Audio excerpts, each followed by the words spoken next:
video बनाना चाहिए तस्वीर ठीक है पता चला ना कि कितने देख के आए की देख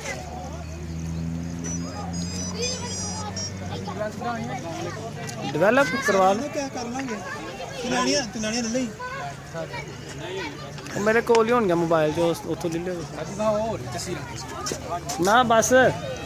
बैटरी खत्म हो जाए तो ये मैं खिंचनी है नहीं खिलांदा वो बाहर आने के लिए बेताब है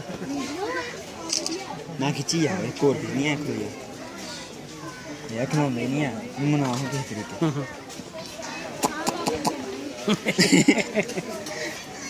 आ गई ऐसे ही मुंह रखी एंड फैसल मस्जिद